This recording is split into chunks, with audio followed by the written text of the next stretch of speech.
নমস্কার বন্ধুরা, আমার বাঙালির হেসেলে আপনাদের সকলকে স্বাগত। আজ আমি আমার হেসেলে রান্না করতে চলেছি আমের শরবত। চলো কিভাবে আমের শরবত করি দেখে নিই।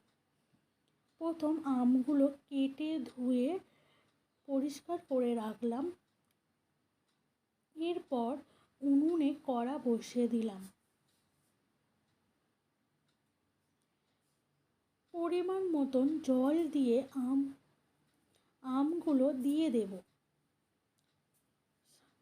2 মিনিট ধরে ভাপাবো।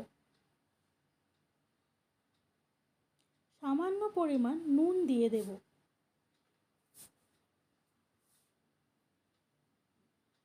এরপর খুন্তি দিয়ে একটু নাড়ানাড়ি করে ঢাকনা দিয়ে দেব।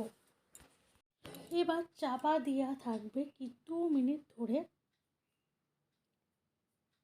2 মিনিট পর দেখে নেব আমগুলো ভাপানো হয়েছে কিনা। দেখলাম ভাপা হয়ে গেছে। এবার জল থেকে আমগুলোকে আলাদা করে নেব।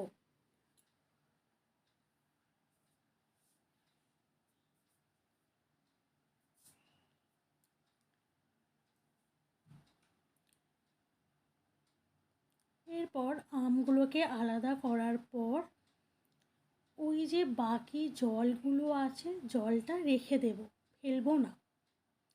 এবার আমগুলো ঠান্ডা হবার পর মিক্সিং জারে আমগুলোকে বেটে নেব।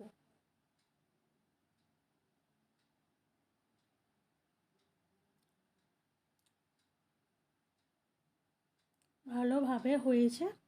এবার একটা কাচের পাত্রে আমটা ঢেলে নেব। এবার ওই যে বাকি জলটা ছিল জলটা ঢেলে দেব। এরপর ঠান্ডা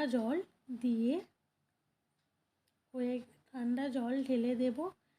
এরপর মরিচ গুঁড়ো 1 চা চামচ, চা চামচ, বিন নুন 2 চা চামচ দিয়ে আমার শরবত একটু নিয়ে নাড়াচাড়ি করে আমার শরবত রেডি। ভালো লাগলে লাইক, কমেন্ট এবং সাবস্ক্রাইব অবশ্যই করবেন বন্ধুরা।